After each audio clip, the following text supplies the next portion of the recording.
perang Ukraina Rusia membawa rezeki untuk dunia usaha di Bali. Orang Ukraina sama orang Rusia di Bali ini berteman. Malah berteman, Mr. Puisi ya. Padahal negaranya mereka berperang, tapi ternyata di Bali mereka jadi saudara, jadi teman ya. Suatu saat nanti. Tapi kita berharap peperangan ini cepat selesai dan akhirnya negara bisa damai lagi. Seperti itu Mr. Puisi ya, kita harap.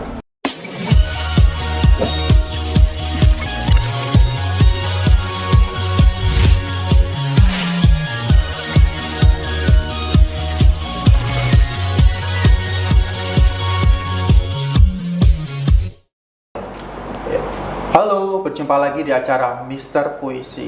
Nah, kali ini kita akan bincang-bincang dengan Mr. Puisi.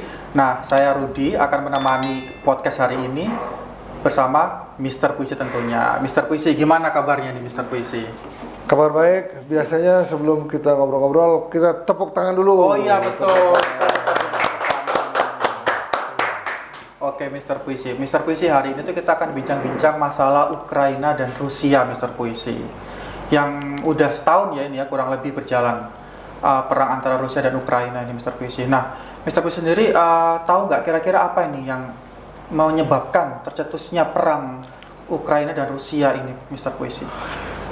Nah, sesungguhnya ya perang Ukraina dengan Rusia ini karena kekhawatiran Rusia, karena kekhawatiran Rusia di mana ada gejala-gejala Ukraina itu untuk masuk NATO. Oh, okay. Nah kalau masuk NATO berarti kan ada tetangga Rusia itu musuhnya ada bagi tetangga kita. Sedangkan dulu zaman Uni Soviet dulu, Ukraina, Polandia dan lain-lain masih putus masuk dalam Uni Soviet.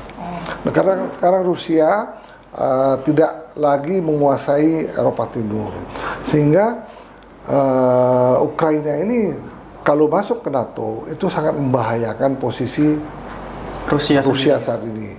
Karena Ukraina, Polandia, nah itu kan Polandia dan lain-lain kan sudah pro ke Eropa Barat Amerika kan.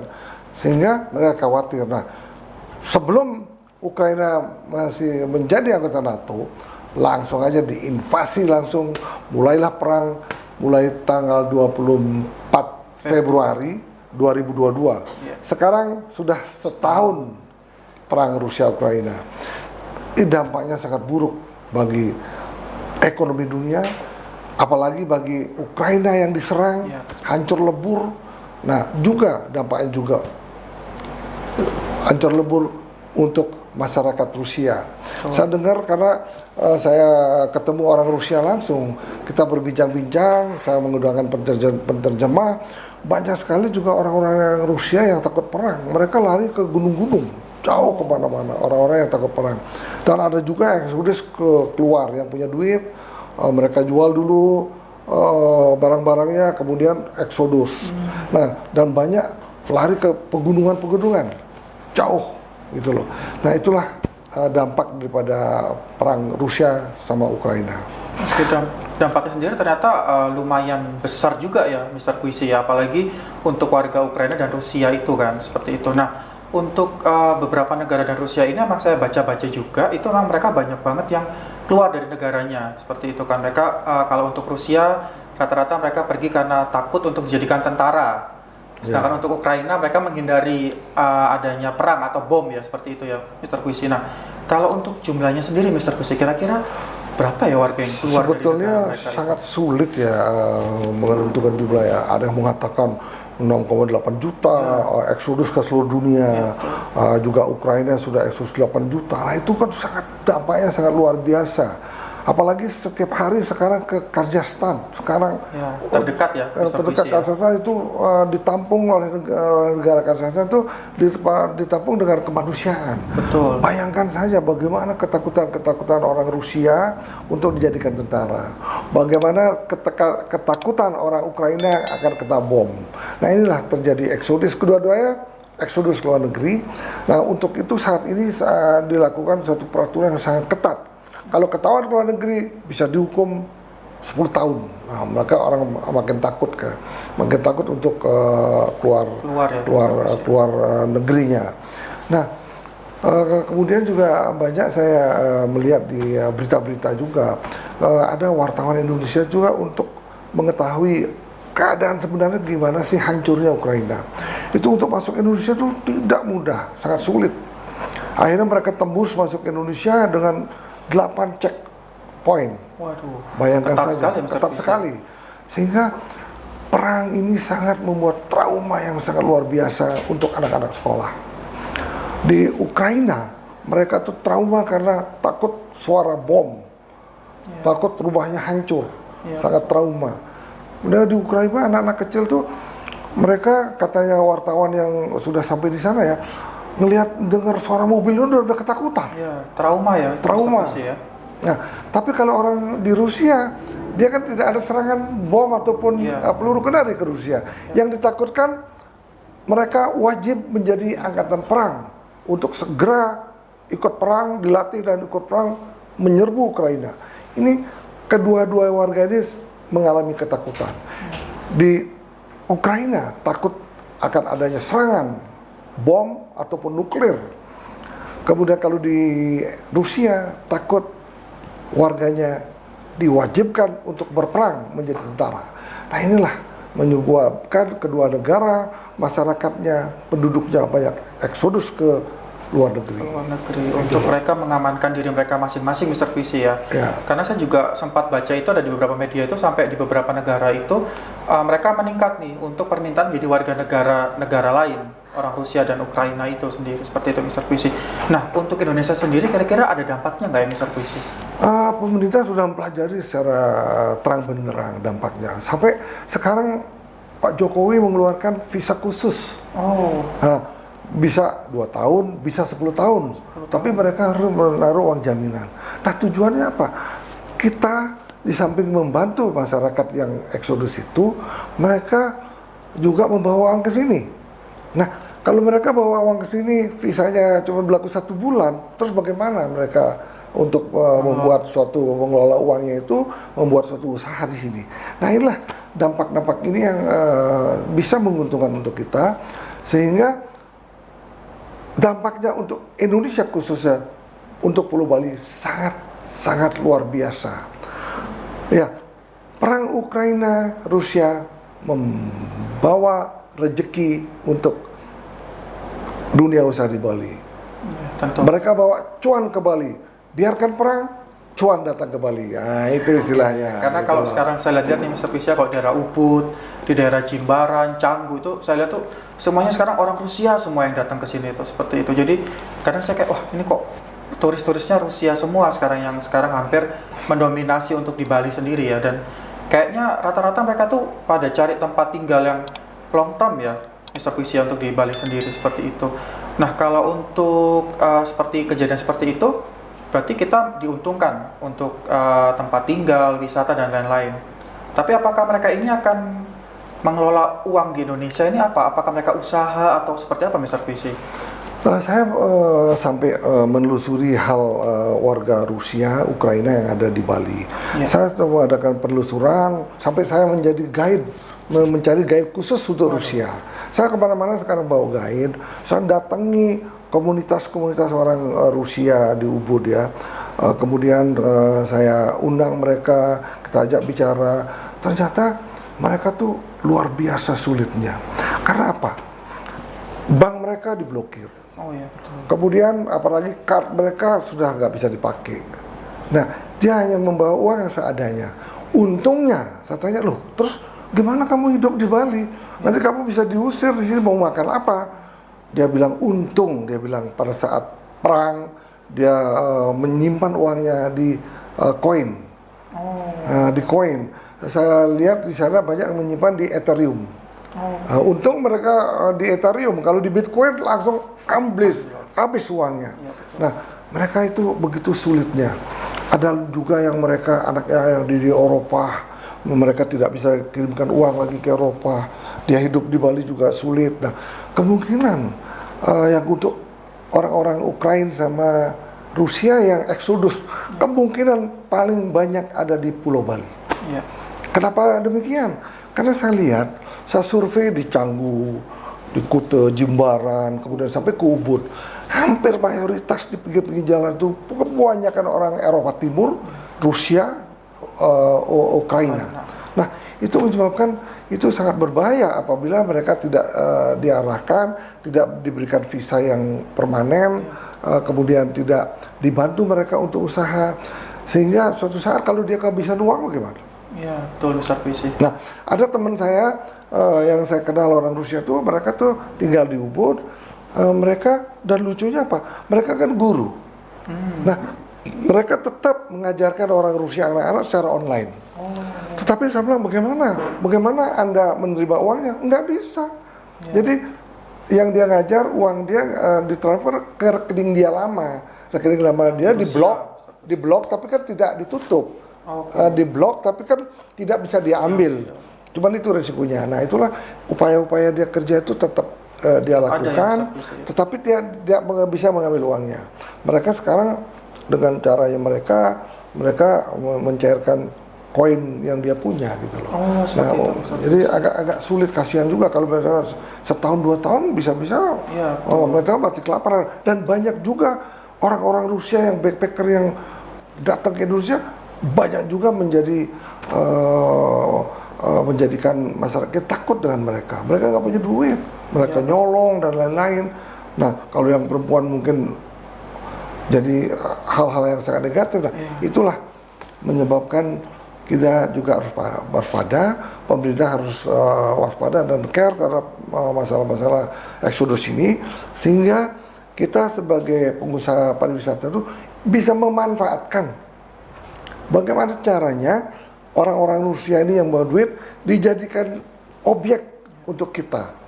Nah, itulah yang saya juga sudah memanfaatkan masalah ini sehingga kita dapat cuan. Nah, jangan tidur gitu. Kita harus inovasi. Bagaimana mendapatkan orang-orang Rusia, kita bikinkan perumahan, kemudian kita adakan kontrak per bulanan, 6 bulanan, tahunan. Nah, kita membayar pajaknya kepada pemerintah, pajak sewa gitu loh. Nah, itu kan udah jelas. Nah, kemudian inilah sangat sekarang kita pikirkan sehingga kita bisa banyak menampung orang-orang Rusia yang eksodus yang ingin bekerja sama. Dan ada juga orang-orang Rusia yang ingin bekerja sama dengan kita. Nah, dia ingin membuat spa, ingin membuat restoran Rusia, membuat komunitas, klub dan lain-lain. Itu kita harus tangkap. Bagaimana caranya memanfaatkan orang yang eksodus ini untuk dia bisa bekerja di Indonesia dan bisa berkesinambungan dan tidak mati di Bali gitu loh. Betul Mr. Berarti kalau saya simpulkan, saat ini warga Rusia dan Ukraina sendiri itu datang ke Indonesia, mereka selain tinggal, mereka juga mungkin kayak untuk hidup lama ya Mr. Puisi. Jadi mereka akhirnya mencari pekerjaan lain, mencari sumber-sumber uang lah untuk mereka biar tetap bisa bertahan hidup di Indonesia ini ya Mr. Puisi. Nah, kalau saya baca-baca kemarin itu kalau untuk di Asia, mereka tuh paling suka itu di Malaysia, India, Thailand, dan Indonesia Mr. Puisi. Nah, menurut Mr. Puisi, kenapa sih kok mereka tuh memilih Indonesia buat datang? Untuk apa ya? Untuk tinggal lama gitu di Indonesia. Itu mereka memilih memang daerah dari pariwisata ya. Seperti Indonesia, Bali. Kalau di Thailand, Phuket, Samui. Nah, itu yang diserbu oleh mereka. Kenapa? Mereka tahu daerah pariwisata, mereka lebih mudah untuk mendapatkan pekerjaan misalnya, untuk bikin usaha misalnya. Nah, mereka ini yang kalau kita jeli, kita tampung mereka, kita cari guide Rusia, karena hampir seluruh orang Rusia itu bahasa Inggrisnya agak sulit sekali ya, apalagi Ukraina ya. Sehingga ya yang paling unik juga di sini bahwa orang Ukraina sama orang Rusia di Bali ini malah berteman Mr. Puisi ya. Padahal gitu. Negaranya mereka berperang tapi ternyata di Bali mereka jadi saudara, jadi teman ya. Saya tanya, kenapa kamu bisa berteman? Dia bilang, biarkan negara saya perang, tetapi kita sama-sama manusia harus berteman, terutama di Bali. Dia bilang, waduh, saya bilang itu sangat surprise untuk kita ya. Iya, betul. Nah, makanya kita harus jeli, harus inovatif, bagaimana menangkap peluang ini. Itulah. Ya. Oke, kalau dari Mr. Puisi sendiri nih, apa yang udah dilakukan Mr. Puisi untuk membantu orang-orang Rusia itu untuk istilahnya mereka kayak gimana untuk menciptakan lapangan kerja ya untuk di Bali sendiri. Nah, saya menangkap ini karena saya dapatkan informasi yang sangat positif langsung dari orang-orang Rusia. Saya sudah memanfaatkan, kebetulan saya punya beberapa hotel. Nah, ada hotel yang di Denpasar, itu yang tadinya hotel, kita tutup. Ya, karena apa? Hotel itu sebetulnya sangat tidak menguntungkan saat ini. Karena yang menguntungkan itu adalah online yang memasarkan hotel kita. Nah itulah. Jadi saya tutup satu hotel, kebetulan terdiri dari 17 villa, hotel 17 villa, saya tutup. Saya jadikan residen. Artinya saya jadikan kos-kosan yang mahal, kos-kosan yang elit, isinya orang-orang Rusia dan orang Ukraina. Nah itu saya kebut dalam 3 bulan ini, kita kebut membuat residen di sini yang kita sewakan. Sekarang ada beberapa villa yang saya renovasi, tetapi renovasi harus menambah kitchen. Oh ya. Nah, yang dulu kan villa nggak ada kitchennya, tapi ada private poolnya nggak apa-apa. Kita tambah kitchen, kita sewakan setiap villa untuk satu kamar saja. Kita bisa sewakan dengan 1 bulan hampir 25 sampai 30 juta. Tergantung fasilitas yang kita akan taruh di dalam villa tersebut. Kalau untuk 2 kamar kita bisa sewakan 40 juta. Nah, bulan tuh ya besar. Ya, kalau 17 villa, ya kan? Katakan 17 villa menjadi 15 villa yang ada yang 2 bedroom, yang 1 bedroom gitu ya, dengan semua fasilitas kitchen dan private pool. Nah, itu bayangkan aja, kalau misalnya 1 bulan 30 juta, 1 villa, kalau 10 villa aja mungkin udah 300 juta. Kalau 15 villa udah 450 juta. Dikurangi, kita berikan servis setiap minggu 2 kali kita bersihkan kamarnya, kita ganti spray, cleaning. Nah karyawan tidak perlu banyak untuk 17 villa ini. Cukup dengan housekeeping 4 orang saja. Housekeeping 4 orang, security 2 orang, kemudian gardening 2 orang. Cukup dengan 8 orang, kita bisa melayani 17 villa yang dikontrakkan. Nah, belum lagi kita menyewakan mobil dengan dia, ya kan? Untuk mobil kecil, sewanya 450.000 per hari. Ya kan? Berarti ini berkesinambungan, dari tempat tinggal, akhirnya akomodasi, dan mungkin nanti lapangan pekerjaan untuk mereka seperti itu ya. Nah, kita bekerja sama dengan transportation, kan? Kebetulan banyak teman yang punya usaha transport, nah itu mereka jalan. Coba sekarang cari di Bali, cari pinjam mobil untuk untuk orang asing, sulit. Ya. Malah beberapa artis kan dari Jakarta membuat usaha transportation di Bali. Nah, itulah. Jadi ada positif, ada negatifnya. Positifnya kita bisa menambah usaha kita bisa melakukan diversifikasi usaha yang tadinya hotel dijadikan 100% residen. Gitu. Betul, Mr. Puisi. Berarti untuk saat ini Mr. Puisi udah mengelola itu, maksudnya dengan datangnya tamu-tamu ini ya, tamu-tamu Rusia dan Ukraina ke Bali ini, merubah satu hotelnya menjadi villa-villa yang akhirnya ditempatin mereka menjadi residence ya untuk orang Ukraina dan Rusia itu. Dan ternyata di negara kita orang Ukraina dan Rusia ini berteman baik gitu kan. Untuk di negaranya mereka berperang, tapi ternyata di Bali itu mempersatukan mereka menjadi satu. Seperti itu Mr. Puisi ya. Oke Mr. Puisi, berarti untuk saat ini sendiri orang Ukraina dan Rusia ini mereka akan bertahan cukup long term ya, cukup lama untuk di Bali sendiri.